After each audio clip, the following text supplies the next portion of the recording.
Quelle est la différence entre l'hypnose ericksonienne et l'hypnose régressive assistée? Pour moi, la première chose, c'est le champ d'action. C'est-à-dire que l'hypnose ericksonienne est basée sur la partie physique, principalement. Quand je dis partie physique, c'est non seulement le corps physique, mais aussi toute la partie énergétique, tous les corps subtils, mais également la partie psychique, le conscient, l'inconscient, etc. Toute cette sphère-là.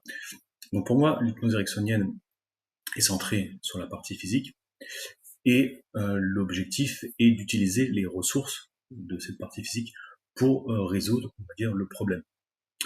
Tandis que le champ d'action de l'hypnose régressive assistée est beaucoup plus large et ne concerne pas uniquement la partie physique, mais également, et surtout d'ailleurs, la partie subliminale, la partie éthérique, la conscience, le moi supérieur, etc.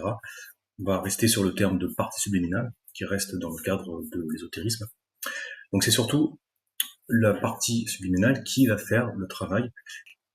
Et donc l'hypnose régressive assistée a bien pour objectif d'aller aider la conscience à se libérer elle-même, à se désinterférer. On a donc un champ d'action beaucoup plus vaste. L'objectif est vraiment d'aider cette partie subliminale, cette conscience, à se désinterférer après avoir compris les mécanismes des interférences. Et bien entendu, elle travaille également sur sa partie physique. Je rajouterais d'ailleurs une autre différence entre ces deux approches, c'est que l'hypnose régressive assistée va, comme son nom l'indique, avec le terme de régressive, elle va donc aller à l'origine des choses. Voilà, ce qui n'est pas le cas de l'hypnose ericksonienne, qui est une très belle méthode d'ailleurs, qui est très intéressante pour tout ce qui est notamment les peurs, les phobies, les addictions, les problèmes de poids, etc., le stress et autres. Encore une fois, on reste vraiment sur cette partie physique et je dirais dans l'ici et le maintenant, avec les ressources de la personne. La dernière différence, c'est que l'hypnose ericksonienne se pratique en cabinet, donc vous avez l'hypnothérapeute. D'ailleurs, il y a le terme thérapie, donc c'est une thérapie, ce qui n'est pas le cas de l'hypnose régressive assistée. Donc l'hypnothérapeute va mettre en hypnose, en état transhypnotique, le sujet, le client, la cliente, en cabinet, donc en présentiel. Et d'ailleurs, le sujet sera en état modifié de conscience avec des ondes cérébrales alpha, également du θ,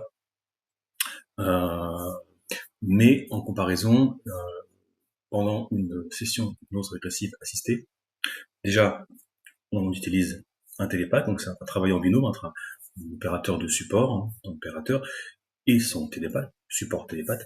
Et donc ce télépathe, lui, sera dans un état modifié de conscience, je dirais beaucoup plus en onde cérébrale θ, même si il peut faire l'aller-retour entre du alpha et du θ, mais en grande majorité, il sera sur du θ, donc un état de conscience agressif profond.